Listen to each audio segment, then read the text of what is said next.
Well, here we are, and we get into our big stories for today. We have a Member of Parliament for Bortianor-Ngleshie-Amanfro, Sylvester Tetteh. We also have the Member of Parliament for Tamale North, Alhassan Suhuyini, in the studio. Both of them join us for this conversation.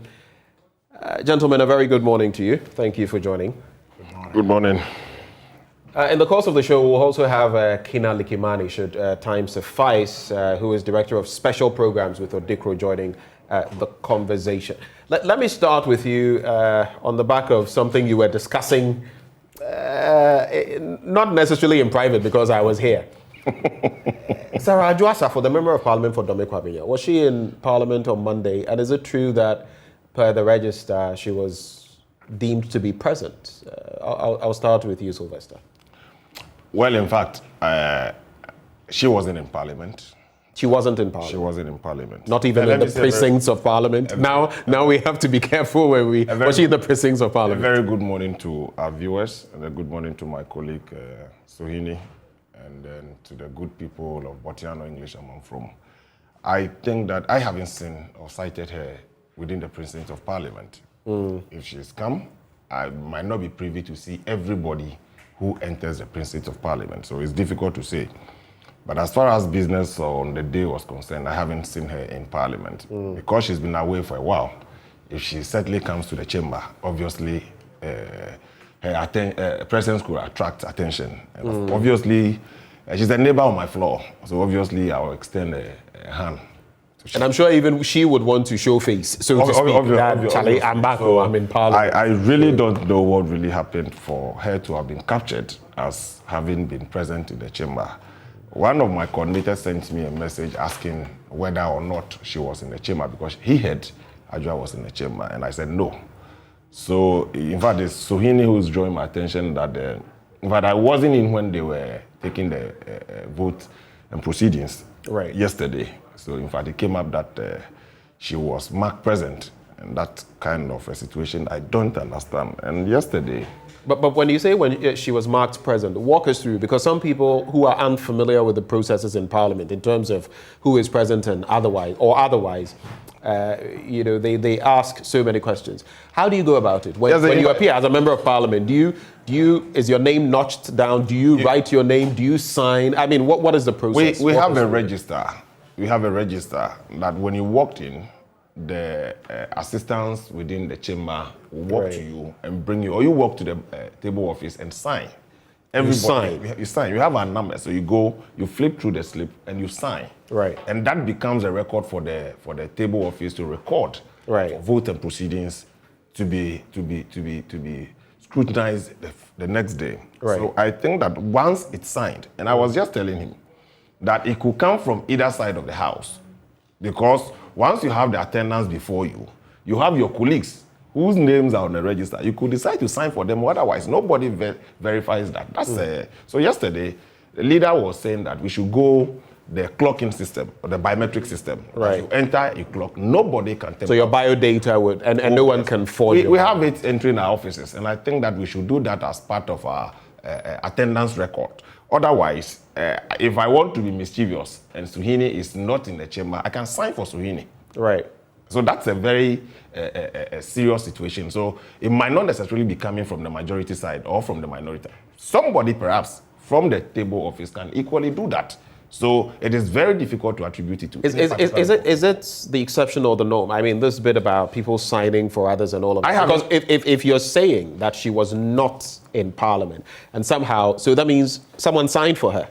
Well, is that the case? See, the moment is captured in the vote and proceedings. The only way you can say nobody signed for her is to get to the source document and check whether it's been signed or otherwise. Which is what? The list? The list. Right. So once we haven't verified from the list, and the norm is that whoever signed is captured as having been present, then I'm presuming that indeed somebody signed for her. Okay. Alhassan, it's becoming problematic for some of us, and we want to, focus on this because just recently we had an issue with the clerk of parliament and so many things, with the speaker coming to say, don't blame him, he's not being partisan. There are just a few oversights. Then, boom, we're hit with this Sarah Adwoa Safo situation. And I feel it is glaring enough because Sarah, as far as we know, has not been in the country for a while. What do you make of all of this? Well, it's not just a problem for you. I think it's been a big problem for Parliament for some time now. But let me start by saying good morning to Sly, good morning to yourself, and good morning to our viewers, especially the good people of the Tamale North constituency. Right. I'm saying it's been a problem for Parliament for some time now because if you talk to seniors in Parliament, they will tell you how the idea of even printing names for members of Parliament to sign on, came about. I recall in the 7th Parliament, we used to sign in the mails room. That is where they kept the register. So people, as you walked in, you went to your pigeonhole to find mails that were in it. You signed before you picked the mails. Eventually, it was moved onto the floor where you have 2 separate sheets, one for the minority, one for the majority, because we use different entrances to come in. So it is put at the entrance of each side. So as you walk in, you check out your name and sign. Now, if you heard Speaker Bagbin talk about presence in Parliament the other day, he made reference to Right Honourable Peter Alhassan's ruling that did not make it mandatory for any member of Parliament to sign those sheets, even though they have been provided in the past, first in the mails room and now at the entry point. Right. He even indicated that as a member of Parliament for the longest time that he has served the people of Nadoli, he never signed. Nadoli Kaliu. Yes, Kaliu. He never signed those sheets because for him, he agrees with Right Honourable Peter Alhassan that presence on the floor in the chamber is enough for the table office to capture his presence. So I guess that is subject to confirmation, right? I mean, now we have visuals and all of that, but if someone did not sign and then it became questionable about whether the person had actually been there and there is no visual evidence, then what happens? So that's you see where then it is crucial for you to have signed. That's what I'm saying. It's been a problem for Parliament for a long time, and they have been trying to resolve it by introducing these sheets either at the mails room or now at the entry points of both majority and minority. Now, I think the best solution is what is being suggested by many, that we should go biometric. We should have the clock, in system installed at the entry points. We have our ID cards already that we use to access our offices and also some parts of Parliament's building. If you have that card, you swipe and you can have access to some parts of Parliament, and also you can have access to your own office.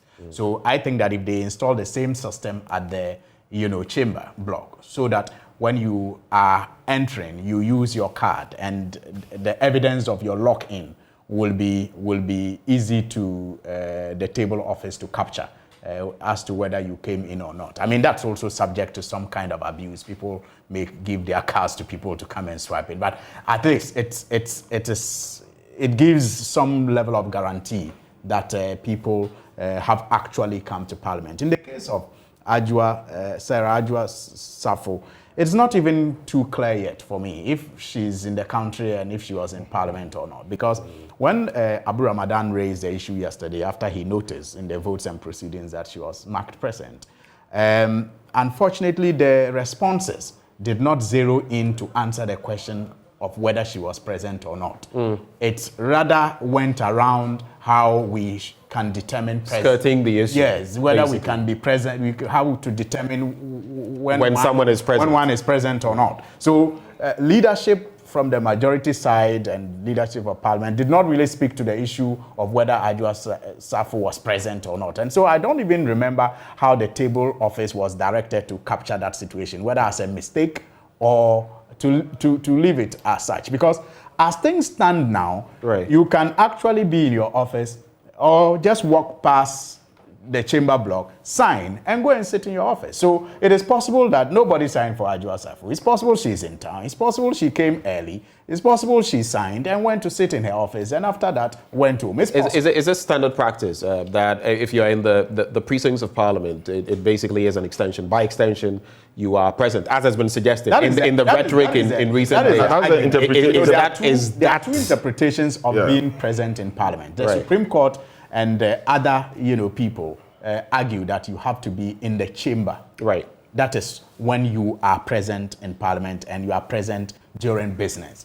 But Speaker Bagben's argument is different. He is of the view that presence of Parliament includes Parliament. And so if you are in the presence of Parliament, you are still in Parliament. That is what some people didn't understand when we, on the minority side, decided not to make an appeal against the decision of Speaker to preside over the passage of the E-Levy through the same Speaker. Because the Speaker has made his position consistently clear that for him, presence in Parliament goes beyond just presence in the chamber. Right. And so there was no point litigating. But is that not contradictory? I mean, if the Supreme Court has ruled substantively that you must be in the chamber, that is what. So that is why that is what qualifies as presence. Yes, of course, we also know that the Speaker gives the interpretation in the chamber. Basically, he is the law in Parliament. If I'm just putting it in those terms, so it creates a bit of a difficulty now. Just be patient and listen to the point I'm making. So you see, the Speaker has a position. But unfortunately, the Speaker's position is not law. The Supreme Court's position is law. Right. The Supreme Court rulings is part of the body of laws. Exactly. So when the Supreme Court says that presence in Parliament in the course of doing business is determined by the number of people in the chamber, it becomes relevant for us challenging the quorum to go to the Supreme Court. Because as for the Speaker, his position on that is different from the Supreme Court's position. And his position in the past was our position. But unfortunately, our position together with the Speaker's position is not the law. But shouldn't you be going by what the law says? So that's why we are going by the law. And we are now saying that since the Supreme Court says it is law, we are drawing the Supreme Court's attention to the infringement. Which is why you are taking up the matter in the infringement of the law that they have initiated. But maybe finally on this matter, I've heard the majority leader suggest that Sarah Adwoa Safo will be called before the Privileges Committee. Privileges Committee. He says push has come to shove, and right now their hands are tied. That was the very next thing I was. I think that they have the right to do that. But personally, Benjamin, before I will support, the Privileges Committee and Parliament to do anything about Adwoa Safo's presence or absence in Parliament, I think that we all must demand that His Excellency the President does something about her decision to abandon the ministry. You mean the Ministry for Gender? Yes. The executive arm of government must do what it has to do about her absence. Which is what? He is the appointing authority. But she hasn't abandoned her post. He's the appointed. He has appointed someone to stand in. I am saying he has appointed someone to stand in the gap. That is. I believe it is Cecilia Abena, the Minister for Sanitation and Water Resources. She has simply abandoned post. I'll give you time. She has abandoned post, and to not punish her and not allow her to still draw salary, because once you have appointed somebody to be acting, she's still the substantive minister. And then expect Parliament, which is the legislative arm of government, to punish her or do something is unfair. So in other words, it's a dereliction of duty. It's a dereliction of duty. He's letting you do his work for I am saying that Parliament will also do its part. But let the executive not derelict its duty of ensuring that Sarah Adwoa Safo is called to order. Okay. Then Parliament can also take it from there. In the absence of any action by the executive, I don't think Parliament should bother. So in the absence of that, you are not going to support... In the absence of executive any move action, to remove... I don't think that Parliament has any moral authority, any moral right to the people of Ghana more than the executive does. Let me come to Sylvester. Your reaction to I think it's unfortunate because Adwoa Safo is not a minister because she's a member of Parliament. Now we know our constitution also has its own dictates when it comes to even the ministers and what pool will come out of parliament. Exactly, it has not been established that she has been selected or chosen by the president to be a minister of state because she's a member of parliament. It's been established. It hasn't been. It is. It hasn't been. It hasn't been. It's been established. No, please. You want me to explain to you how? No. I don't need you to explain to me. It is obvious that there are ministers of state who are not members of parliament. Right. But she makes. So Adwoa Safo can today be removed from parliament and will continue to be a minister of state. Please let her. I just want to. She forms part of the composition that the constitution requires the president to draw from parliament. No, she's part of that. And that was what I was averting your mind listen, to. If you take her out, it doesn't defeat that composition of the ministers that should be drawn from parliament. Right. It hasn't. So you cannot say that for a fact. Because if you require more than 50%, the number of ministers from parliament today, take away Adwoa Safo, it will not defeat that constitutional requirement. Right. So for that reason, you cannot say that the executive might take a decision before, an action before parliament does. So no. it doesn't work that way. In any case, the presidency had issued a statement that they've granted her leave of absence. And it's normal in administrative setup. Right. And a caretaker minister has been appointed. But is it not interesting that up to now, we still do not know the basis on which this has been? I mean, what is? Don't you think the good people, if not of Ghana generally, of Dominic need to know what is going on with their member of parliament? It's a legitimate question to ask as to why her long absence from the ministry. Right. I don't fault anybody asking that. But the presidency or the executive knows. That is why they've issued a formal statement granting her leave of absence. Right. And we should take it as such. If parliament has a responsibility to punish Adwoa Safo for a long absence without approval or permission from parliament, that should not be in sync with what decision the executive takes. Okay. So please, let us not put the two together. So if it becomes necessary that parliament should take an action against Adwoa Safo, because we know if you're absent from parliament for 15 sitting days without approval permission from parliament, obviously we've had members of parliament do that in the past. The law didn't kick in, and that is why some even women's groups have come to say you're not being fair. Exactly.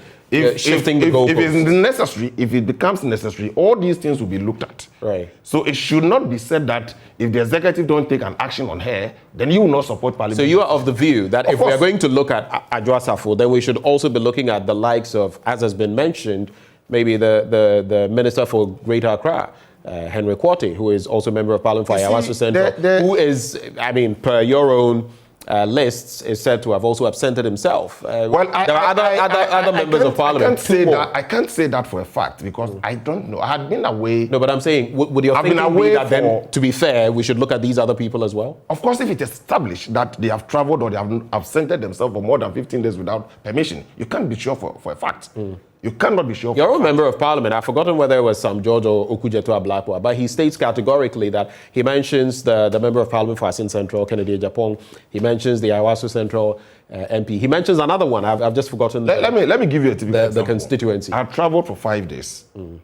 I wrote a leave of absence. It went through the process, but I had been marked absent throughout. When I came, I followed up with my letter, and the record had to be changed. Okay. Right? So maybe you are not privy to this information. You could be counting that I've been out of the jurisdiction or from parliament without permission. So we don't know that for a fact. That is why you are giving a hearing. I'm not saying it's a fact. I'm merely saying that if it is confirmed, if it is confirmed, would your suggestion be that, to be fair, then let's look at these nobody is above the law. Right. In Ghana, nobody is above the law. All right. So if it is confirmed that Mr. A or B has absented himself from parliament for this number of days, punishable by law, obviously they should all face the same music. Right. And I'm not too sure leadership will be selective in this matter. Let's all deal with it as such. Let's consider. I just want to play with my brother that if Parliament is taking the decision, don't draw the executive in. No. Obviously, you know. It's like for me, if you ask for equity, you must do so with clean hands. And there's a saying in Dagbani that when the dog, I would like you to do the Dagbani before you get into the. I was expecting that. Do the Dagbani for us. The buy to Wahai Sana. I mean, bui to Wahasana, ba vimbara. Okay. To wait that when the goat barks at the stranger, it is a shame, or it should be a shame for the dog. The dog should be embarrassed that it is sitting there whilst the goat barks at the stranger. So I'm saying that Adwoa Safo was elected or selected among many competent Ghanaians by the executive to play a role for the people of Ghana. The people of Ghana. And for her to go away to, abandon post without any repercussions from the executive. Establish that. Don't say I she do has not abandoned think post. it is fair. Don't say she for has Parliament, abandoned post. Don't say for that. Parliament to, Let's be fair put the interests of the people of Dom Kwabinya over the interests of the women and vulnerable in Ghana. We should establish the fact that she hasn't abandoned post. As Minister of State, let's establish she is that. serving the people of Ghana, the women but children and vulnerable in our society. The point is the appointing authority has had cause to grant her a leave of absence. Yes, she and has appointed someone to stand in her stead.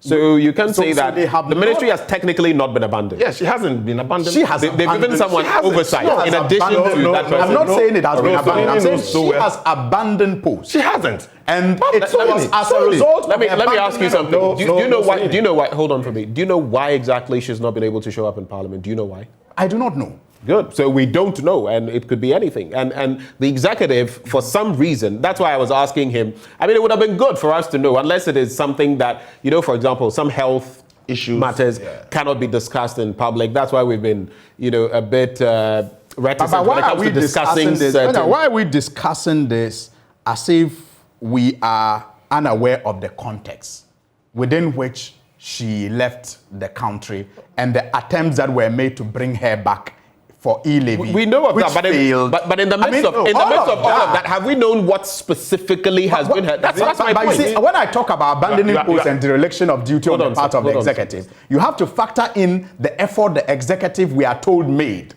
to get her to come down, to engage in parliamentary work, not even in ministry work. That failed. Right. And I'm saying that alone amounts to a certain level of disrespect. That does not explain why the executive will still want us to believe that a leave of absence was granted her. Right. But that for me, right. So it grows of duty on the part of the executive. That must be addressed before we come to address the issue of her absence in Parliament, where she's supposed to represent just the people. You have a quick rebuttal in 30 seconds. I want us to extend the conversation. You see, the point is that there are two separate institutions of state, arms of government. At the Ministry of Gender and Social Protection, there's a deputy minister. A caretaker minister has been appointed, and the presidency has duly communicated the reasons why she's out of the jurisdiction. What is the government afraid about? She's been granted a leave of absence. You need to take that in isolation. Don't bundle that with Parliament. What is the president afraid of? What is so difficult? No, please. You are not being fair. How is it so difficult for the president to just sign a letter saying she's been fired? But can you imagine? Why? What is it? Why do you want her fired? Why do you want her fired when because she's not working and she's being paid? She's been granted leave of absence? She's drawing salary. There's no. Why can't the president, it is not a crime to be granted a leave of absence, just sign a letter to say Sarah Joasa on many occasions, minister for gender? On many occasions, what has she got Speaker on the of Parliament has left the jurisdiction and left her what has she got on the president? Are you saying that? Hold. Let me say that. What has she got on the president? Alhassan, hold on. I am afraid for our president that a minister of state can hold our president to ransom. What has she got? What is it that you think that she has on her? I don't know, but I think that for the president to be impotent in acting. That's strong words. No, but these are strong words. That's unfair. No, hold on. Let me do this. Those are strong words. And by saying what you're saying, you are suggesting, intimating that she may in fact have something on the president, for which reason the president's hands are tied.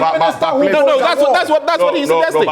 But why can't the president, with all the powers he has, fire a minister that has decided to disobey him and his government? How do you say he has disobeyed him? They asked her to come. Talking about? According to Kennedy Ajapong, they send her money.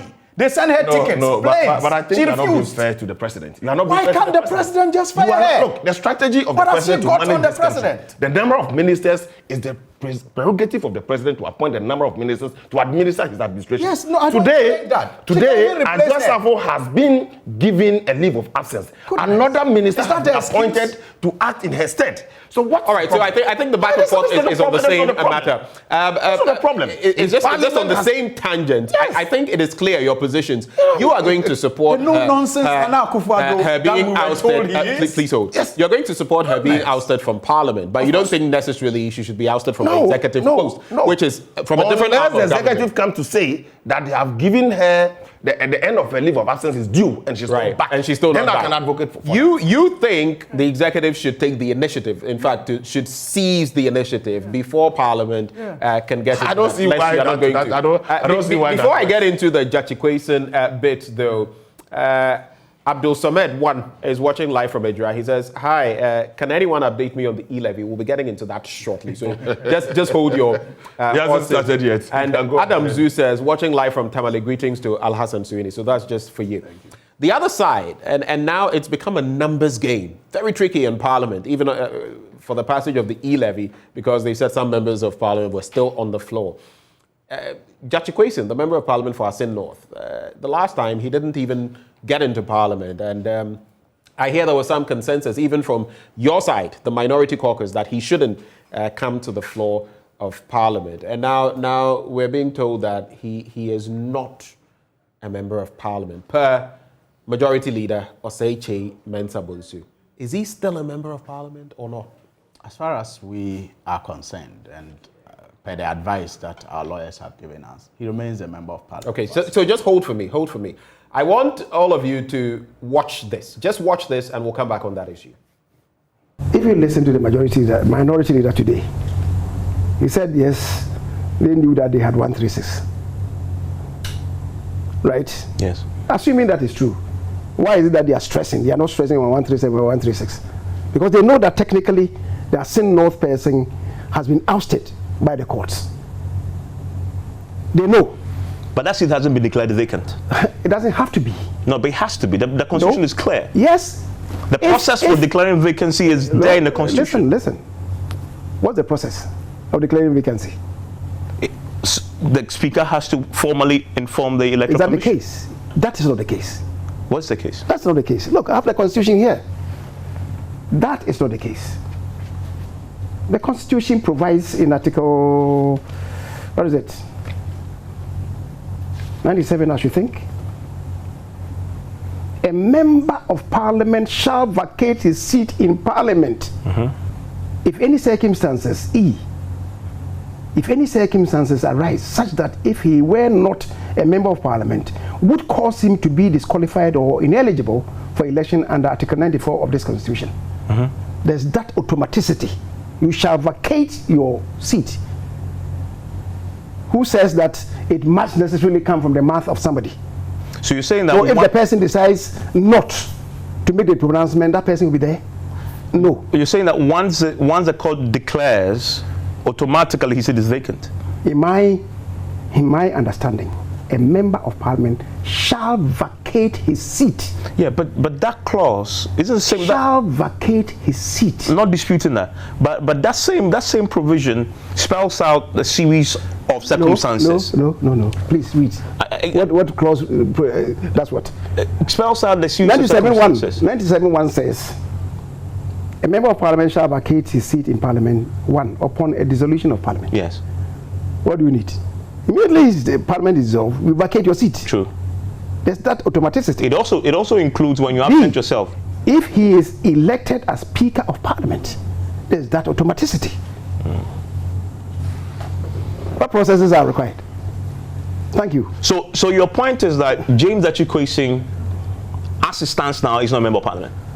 That's my understanding of the law. That is why they themselves are saying that their number now is 136. And if it's 136, if it's out, you use the word if. And I know that he is. The number now climbs down from 275 to 274. Which means half is 137. So they are saying that they are admitting that we were 137. It means that we can take a decision with 137, assuming what they are saying is the right thing, that all of them had emptied the house. All right, so that was my colleague Evans Mensah interacting with the majority leader, Oseiche Mensah Bonsu. Let me start with you, Alhassan Suhuyini. Quick reactions. And we don't have too much time on this. I don't want us to dwell too much on it. Quick reactions. Yeah, so because we don't have much time, a lot of things are happening, and for those who are spiritual, they may want to, study a message that is in what is happening with Parliament, to the people of Ghana. A message is in there somewhere. I mean, you have an election, and when you are done, a lot of things happen. Then both sides produce 137 apiece with an independent candidate. 137 apiece, and then an independent candidate comes and decides to caucus with one side to make it 137, 138, 137. And God, in His own wisdom, provides another balance by ensuring that the Speaker of Parliament comes from the other side. And then you have 138, 138. And then when the judiciary is, being used to reduce the numbers in Parliament. Alhassan, you're treading on a slippery slope. I'm entitled to it. Okay. It's not. Go ahead. It's my view. As host, I must also caution you sometimes. Right. Go ahead. And I say, when the judiciary is being used to reduce the numbers on one side, then for some strange reason, Adwoa Safo is also absent. And that same side that, is going to benefit from the judiciary reduction of the minority side is now also even pushing for Adwoa Safo to be taken out. You see, and then you come back to 136 again. I mean, something is in there somewhat. But I am saying that for us on the minority side, as things stand now, we believe that James Kwesen is still a member of Parliament for the Assin North constituency. Yes, on the day that E-Levy was considered, like the majority leader says, technically, there were issues because remember that day he was in court, and there were some rulings in court, and those rulings had remedies. Right. And so at the time that we're considering the E-Levy, we had not applied ourselves to the remedies, and that is why, being very mindful of the law, we decided that look, let's operate with the number 136 because we were in constant touch with our lawyers who were filing other papers to remedy the actions from the court that was to make him not hold himself up as a member of Parliament. When those papers were eventually filed, and we are very convinced those make him eligible to hold himself as things stand now as member of Parliament, we came back to the status quo of 137. So yes, technically, at the time the minority leader was speaking, before those papers were filed, we knew that we could be 136. But that technicality has been, redeemed by the papers that have been filed by the lawyers. So just quickly, just a quick yes or no answer. As it stands now, is a member of Parliament for Assin North, or at least the former member of Parliament, depending on where you sit. Is he still a member of Parliament? He's still a member of Parliament. He still attends to Parliament. He comes to Parliament. Is he going to be in the chamber next time? I mean, I know you're taking he has been in there. I have seen him around the whole of this week. I've seen him around the whole of this week. But has he been on the floor of Parliament? Yes. On the floor of Parliament. He's come to Parliament a couple of times. I've seen him. What's your take on this situation? I mean, his narration last is week. obvious that... And again, I'll stress that because we have other issues, but make it he had his time. as brief as possible. He had his time. And obviously, his narrative indict his own position. How so? Yes, simply so. On the basis that he says, at the time we were taking the E-Levy, he was not a member of Parliament until processes had been filed. Which is why he stayed away. Yes. So when we say we were not 275, but 274. For which reason half of it half of it, actually 137. Right. So it makes it simple. Until the processes were filed to remedy the situation, you were not a member of Parliament. So the majority leader is right. So per his own explanation, at the time we were taking the E-Levy, members of Parliament of the Republic of Ghana were 274. So it's not an issue. Simply put. Now that you've brought in the E-Levy, let me just go to this briefly. We've heard from Engineer Dr. Kenneth I'll just Ashigbe. respond to what he just 1 minute. You see, he says that members of Parliament at the time we're taking the E-Levy were 274. Assuming without admitting that is right, because I know that by the time we walked out, we're 137. because we had filed all the papers. At what time? But assuming he's right, what I also want to put on this same record is that there were 136 members of parliament who remained to pass the E-Levy, Right. not 137. Right. Because the chieftaincy minister I was get your at point. no point I get your point. on the floor in Right. the chamber. Right. Well, this is a matter of legality. Yes, so And this is a that's why I'm also putting it on record. I know that is a matter the of legal legality. effect- Both of you, I know the legal I effect get of the exactly what the 274. majority leader. Yes, hold I mean, on. I know the legal effect of the 274. Hold on, guys. That is why I'm making the point also that there were 136 members in the chamber at the time. So when we do the number count, Right. if it turns out to be 274, like the majority leader said, then of course half of it to form the quorum would be But is he 137. aware? But if it also turns out is he aware the that chieftaincy minister was in parliament that day? Is He he was aware? not that in has the been chamber. disputed. It has been disputed. Well, but It has the been ruling discussed. of the ruling of the speaker. Right. How come it is obvious? So this one you are in court. But so I don't want to go. So we'll get past this. I mean, Yes, we'll get past this. You are in court. the So- chips will fall in their places. The judges also watch some of Right. these things. Yeah, So of I just course, I mean, wanted to so- put it on No, but record. that's a fact. That's Because right. look, So that I you were can draw the 137 attention to and the the fact record. that- I want us to move on. The record You've captures touched it on on- 137. you've You were touched 136. on We didn't need 137 At no to pass it. point did you have let's- we need 137 in the 137 chamber. to pass You it. never Then we had can- 137 So in the chamber. you are We had spending your own 137 and we time walked for the out with discussion. 137. 137. Thank you. When you just said that the man was not in the chamber. I said at a point. At what point? So at the time you were walking Quality out, was did you have 137? But At the time you were walking out, did you have 137? Yes, at the time you didn't we have were walking out, 137. we You didn't have 137. James' question was with us when we were walking out. Can you imagine Go what check the you record. just? I said at a point, he was not with us. But when we finally got confirmation from the lawyers, But when the minority leader was legal speaking, papers had been filed. when the minority leader was you done speaking at now? the time you were walking out, it was 136. Are you done now? Why didn't you say Can- to can we take the proceed? vote? Can we You should have proceed? said to take the vote. Shall we proceed? Yeah, we should. Okay, thank you. So we also have the E-Levy bid. I want us to take another swipe at that before we get into the Speaker of Parliament because of the flow of the conversation. Engineer Dr. Kenneth Ashigbe of the Chamber of Communications has said that a 1 month window till the 1st of May to get into the education and all of that. And indeed, there have been panic withdrawals and the system is reacting. We've spoken to, I think, the president or general secretary of the mobile money operators and all of that. Then comes the issue. If you look at today's Business and Financial Times, it has it right there. Mobile money loses 10 billion Ghana cedis in value as E-Levy implementation nears. I just want to ask, what do you foresee happening? What next on the back of the E-Levy's passage? I'll start with you, Sylvester, before we get into the Speaker of Parliament and his recent comments. I mean, it's expected. Panic reaction is expected in situations like this, especially where taxation and obviously people will lose some money. It's expected. When petrol prices are announced, increment is announced, people tend to buy fuel, enough fuel to fill their tanks before the new prices are announced. So it's expected. So I'm not surprised. And all these things have been figured out that, yes. But you see, for how long can you stay away from mobile money transactions? It is not sustainable. You realize it's a rational choice to use mobile money, and that it is also a rational choice if you look at the charges to move away from it. And people are looking, especially in the economic context we find ourselves. You see, it's a tricky situation. And let me just add this before you answer the question.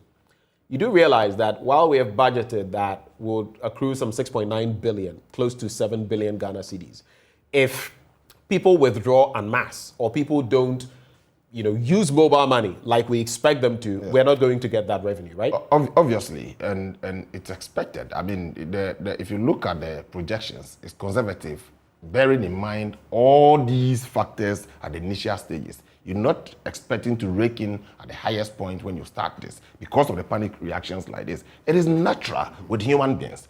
Nobody likes to pay taxes. And obviously, when taxes are announced, people take precautionary measures until they settle. So we know of all these things. Yes, definitely nobody should tell me that mobile money will be at its best when this thing takes off. And especially when you have a 1 month period for people to take a decision. I mean, somebody called me yesterday, if you want to send me money, don't use the mobile money because I don't want to pay the tax. And I said, it has not started yet. So I asked the person, if I'm not sending through Momo, how are you going to get the money? Think of the transportation to come to Parliament to get the money. And they're going back. Take that from there. So the convenience of it will make it difficult for people to run away from it. But of course, Me, when I sit, members of parliament, the amount of times we do Momo is going to affect us. But the convenience of using Momo cannot be overridden by the cost of the tax you are going to pay. So naturally, we expect this Momo tax to bring it a bit lower, because we're talking about 1 trillion transaction annually. So what we are recording today, obviously, is a convenience of it that people will be paying for. And for that reason, I know the beginning of it, the first 3 months of it, I expect these numbers to come down. But obviously, after a while, when people are settled, and a lot of people too are not really getting the understanding, the calculations people are doing, it's way above what people will be paying. For that reason, I think that we demanded of the ministry to put out proper education within this 1 month period. Let people get to understand it. Dr. Kenneth Ashigbe thinks you can't do it within a month. Well, it will be a continuous education, and until now, and the communications, how many days and the communications. I've not seen much education going on. Well, they're rolling out education pretty soon, and we are going to engage them. The communications committee is going to engage them to ensure that they educate the populace very well. The ministry, for that matter. I think if you look at the bill, they made it clear they're going to roll out public education. So we understand it that with the first 3 months or so, the numbers will come down.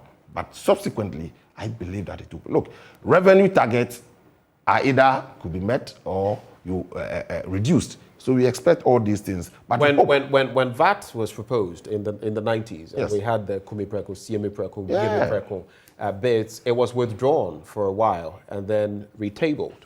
Okay, and now all administrations since then have stuck to VAT, even increasing it. Yeah. Would you say that if the numbers are so bad, right, when you start with the rollout, and we will eventually get the numbers. Yeah, we'll get the numbers. If like we've seen in some other countries, if the figures are not good enough, they are really bad. Do you say, or do you suggest your administration maybe consider withdrawing it for a while? Of course, when we started 1.75, we had listened to the good people of this country. It's been dropped down to 1.50, right? Out of the cry of the people, we went to the telcos to reduce their margin. They did so. So going forward, if it becomes necessary that government takes that decision, why not? Government is a listening government. You can't say it's cast in stone. We will never change our mind. We started 1.75.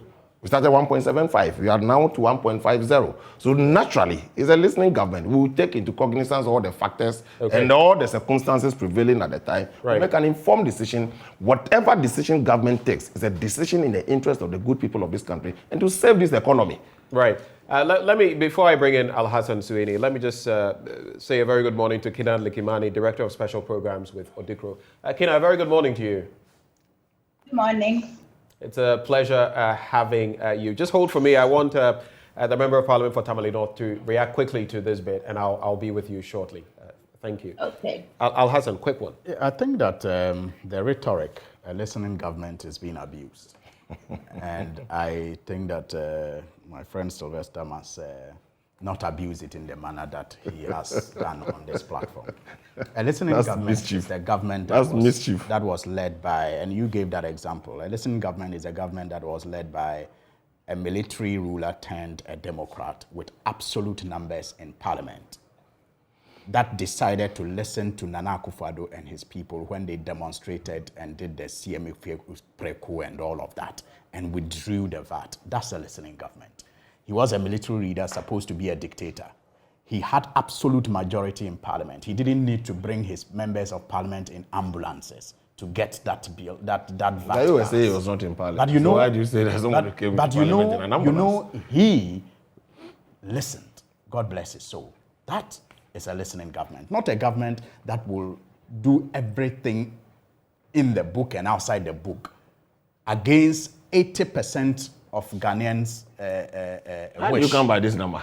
The University of Ghana research. 80% of Ghanaians. About 80%. How do you come by this number? Well, it wouldn't be too far from, because even here, we interacted with, the University of Ghana has done it's not the whole country. But he's saying 80% of Ghanaians. There's a research population. There's a research population. 9 out of every 10 were saying. There is a research population you should refer to. But when you say 80% of Ghanaians, yes, sample size, you refer to the sample size. But you don't just say, yeah, the 80% of Ghanaians. Say the sample size. No, it is not correct. It is not correct. The research is done so that that it can be There's always extended. a sample size, so Yes, refer to the sample size. I mean, you know what you're talking sample size about. is representative enough of But the you can't population say so that. that you can, you can So just let him make his point. So you've Yes, made your the point I'm point making- about But sample size. You put a dent in his argument when it So comes to sample refer to size. the sample Point size. made. What was the Point sample made, size? Sylvester. According- 80% of Ghanaians. According to the researchers at the University of Ghana, 80% of Ghanaians are against They this. didn't say so. But the They didn't say president so. has gone ahead. I've read the paper. They didn't do say so. everything in the book and outside the book to get it passed. That's So he didn't get it right. They didn't say so. They didn't say now, so. again, the Deputy Minister for Finance, John Kuma, even before the bill was passed, admitted that their own research showed that there will be about 24% reduction in mobile money transactions. As a result of this bill. But they didn't care.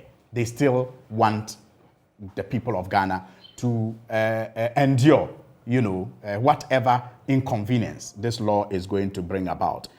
Again, even before the bill was passed in November, we are told by the Bank of Ghana's own data that the mobile money transaction lost value to the tune of 3.2 billion Ghana cedis in November. So from November to January, we are now having to lose value of about 10 billion Ghana cedis. And this is against so much work that has been done in the past to make this economy a cashless one. And so for us to, before our eyes, watch all the gains that we have made as a result of investments in the past to encourage people to use cashless systems, to do transactions, just go down the drain because of this, imposition of a tax that is not even properly classified. It's just, mind-boggling. And when you look at the data from other countries, clearly, this doesn't look sustainable. The unemployment that it is creating has already started. Unemployment other countries have reported has already started in this country. Mobile money operators, I'm happy you said you spoke to their leader. They are already giving us figures of people who are losing jobs as a result of people's, change in attitude towards the use of mobile money. I mean, clearly, that is not, a good omen at all. But as things stand now, the president has hurriedly passed it into law and has already begun spending the proceeds on expensive luxury jets to go and watch when soccer, the member of parliament knows that a member of parliament knows that he has not started. Even before the levy starts accruing money. Well, you not just spending it. Can you imagine? No, Suhuyini. Look, So you're saying he started spending in advance of getting the money? I am saying that before the levy was passed, the president, when he was going to Dubai, went on commercial flight. We should settle this. Then he comes home, gets all of us to pass the E-Levy, hurriedly signs it, and then he goes back to his expensive jet. My brother, listen, let's paying millions of Ghana cedis. A quick, I mean, these are 30 seconds. I need to go to Kinali. Suhuyini, you've been in government before. Listen, going to Dubai, my party has been going to Dubai, you were an appointee of the government then. You were a member of a board. So you were in government then. You were a member of a board. If that is your definition of course, I mean, if you are a member of a governing board of an institution, you were in government. President going to Dubai, it's been explained that going to Dubai, you have Emirates that has a business, a first-class cabin that the president can use. If you're going to London, there's no flight going to London that has a first-class cabin. expensive taste. Please, don't say that. We're talking about the president of the republic. It is not Nana Dodangwa Akufo-Addo. It is the president. To go and watch he did not. soccer. Oh, don't say that. Don't go and say watch that. English You soccer. know for a fact. You know for a fact what the president Arsenal is in the UK doing. was that? You know what the president is in the UK doing. So if you're going to Dubai, if there's a first-class cabin going to anywhere in the world, the president will not mind boarding that flight. All right, point, and he has shown them point made. Let me bring in Let's Kinali not Kimani. do this to ourselves. Kina, and thank you for your patience, for holding patiently for us. Now, we've discussed a number of matters already, from the E-Levy to the absence of Sarah Adjwasaf, when the claim that she was in Parliament, her name being on the register when in fact she was not there. We've also taken a look at the passage of the E-Levy and the situation to do with the Assin North Member of Parliament, James Jachikwason. So I just want to find out from you on these issues, especially as Odikro follows this matters, I mean, relentlessly. what is your analysis of these matters? I don't know which one you'd like to start with. Sarah Adwoa-Safo, maybe? Well, I think that the whole thing is framed by, we've been pushing for some kind of tallying of voting. In other jurisdictions, I think they use some kind of electronic monitoring board. Right. So that we know exactly who is voting. This issue of members of parliament being listed as recorded as present when they are not in the chamber, this has been, I think it started when Odikro released ACT's report. Then even the majority whips, even the leadership, I can't recall what year it was, might have been even 2019. Some, they would say on the floor of parliament that the votes and proceedings are recording people as present when they were not in the chamber. So this is an old issue that has not been dealt with. That particular present when you are not in the chamber.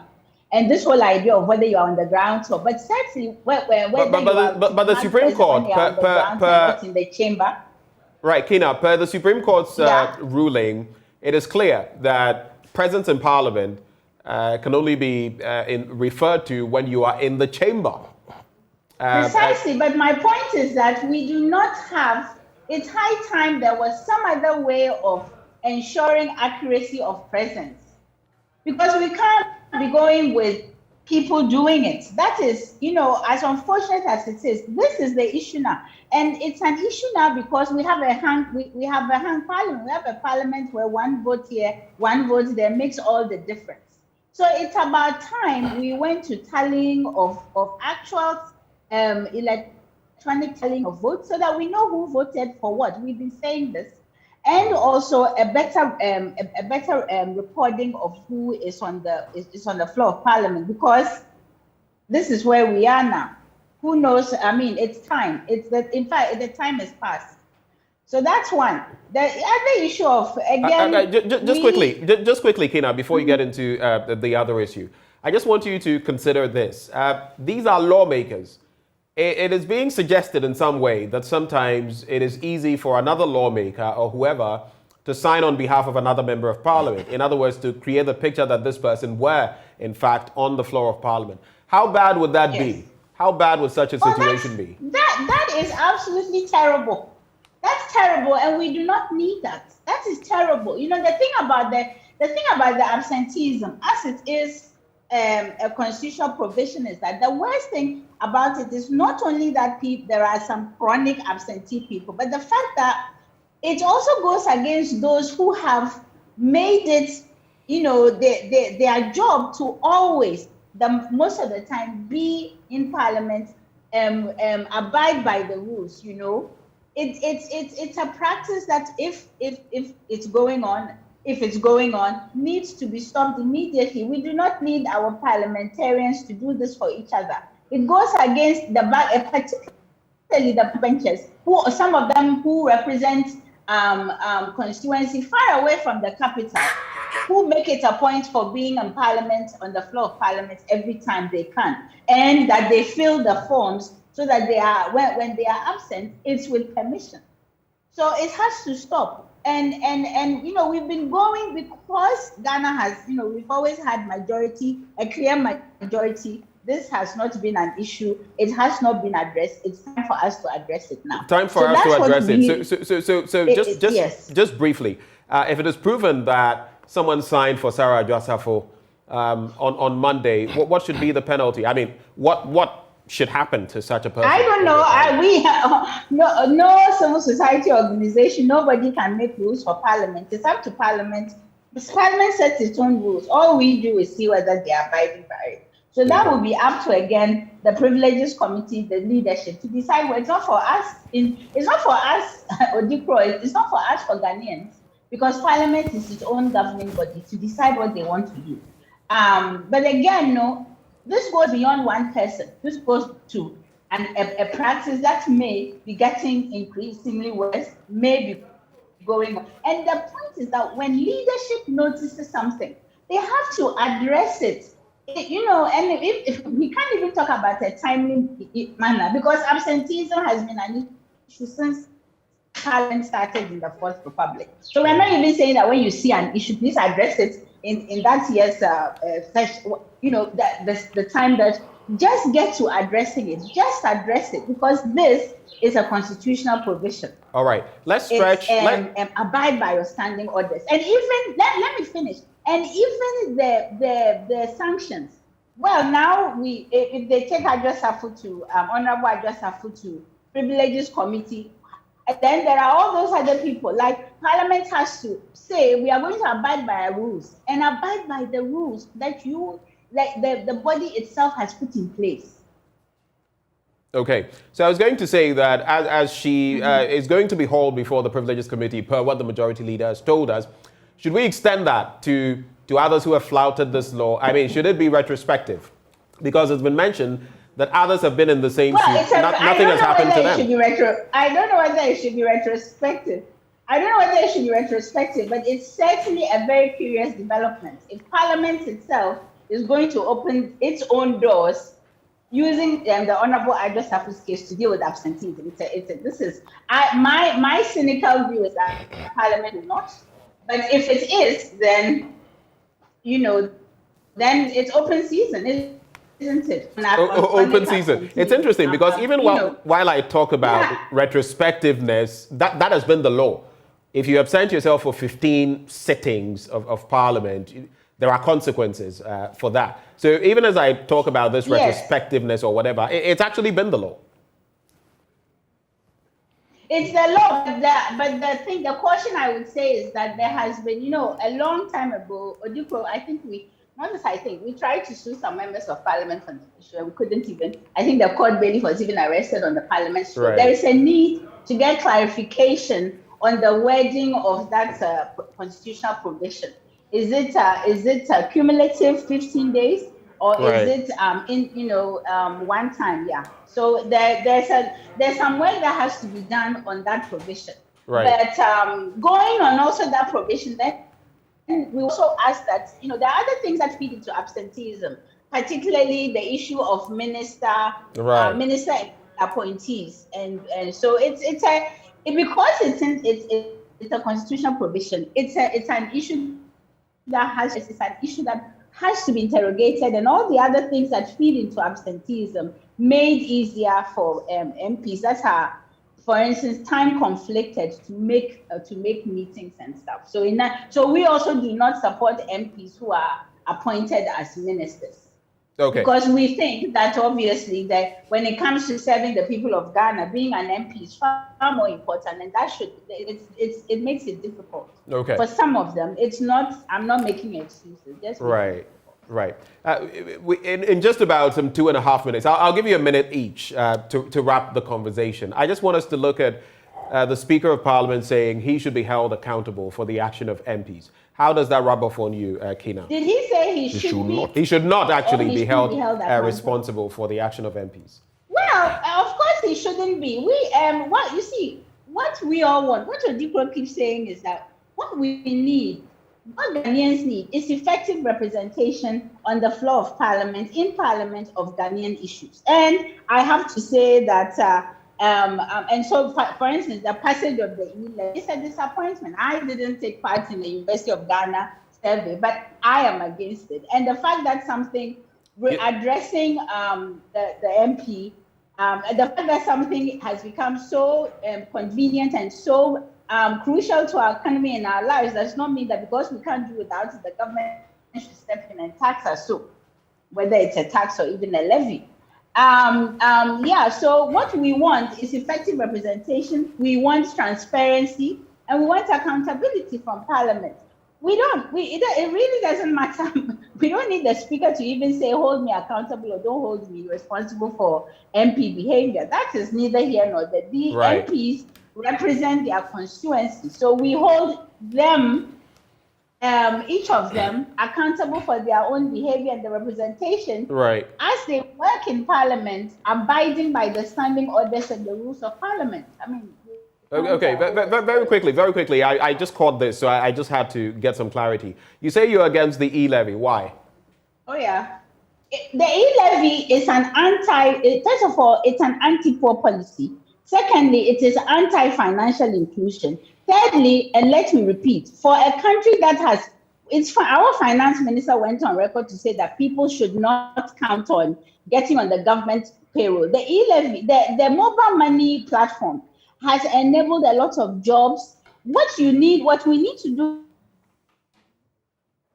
is go, but when you are taxing a levy and money moving, when government has not provided jobs, when it is an anti-poor, it's an anti-women, it is an anti-disability, I mean, I do not even understand.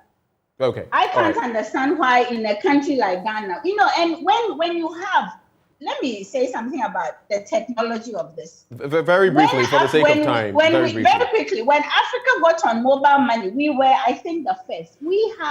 There are certain practices that has actually enabled our economy that other jurisdictions around the world would be jealous of the fact that we took to mobile money, the fact that we get on the internet primarily through our mobile money, primarily through our mobile phones. These are statistics that you want to build upon and enable. It makes no sense to allow taxation exemption for companies that are operating in Ghana and then turn around and tax your people with E-Levy. Right. Like, why? Yeah. Okay. Okay. Kena, thank you. Thank you so much. Bye. I'm sure we'll have more time to expatiate on these matters. Director of Special Programs at Odikro, Kena Likimani, joining us there. Gentlemen in the studio, 1 minute each. The speaker says, don't hold me responsible. You guys are responsible. Your quick take on that. Well, I mean, there are two sides of the coin. For ensuring order in the House, the speaker should be held responsible. He should be held responsible. He should be held responsible. Okay. For debate on the floor of the House, what members say, decisions they arrive at, members of Parliament should be held responsible. So there are two sides of the coin. All right. So indeed, if it has to do with debate and positioning, the speaker will have to put it to vote. Right. And whatever decision comes, it's for the members of Parliament who are supposed to be held responsible. But when it comes to organizing the chamber, how business is conducted and everything, it's the leader of Parliament. Okay. So if he goes out to touch wood, embarrass Parliament, he's the leader of Parliament. He should be held responsible. So there are two sides of the coin. So I think that, yes, his score is right, that when it comes to debate, members of Parliament are responsible. In other words, the speaker is right and he's wrong He's wrong at the same time. All right. Alhassan Swedi, quickly. I think it's moot. We each have responsibilities and account differently to the people of Ghana. The speaker has his responsibilities. He accounts differently to the people of Ghana as to how he discharges those responsibilities. And as members of Parliament, we also have our responsibilities and we account differently. So we can't be held responsible for the speaker's irresponsibility, quote and unquote. And the speaker shouldn't also be held responsible for members of Parliament irresponsibility. That's why I think it's moot. It's a no-brainer. Okay. All right. Alhassan Suhuyini, Member of Parliament for Tamale North. Thank you, sir. Thank you for joining. Sylvester, a Tetteh Member of Parliament for Bortianor-Ngleshie-Amanfro. Thank you so much for joining. And of course, we had Kena Likimani, Director of Special Programs with Odikro.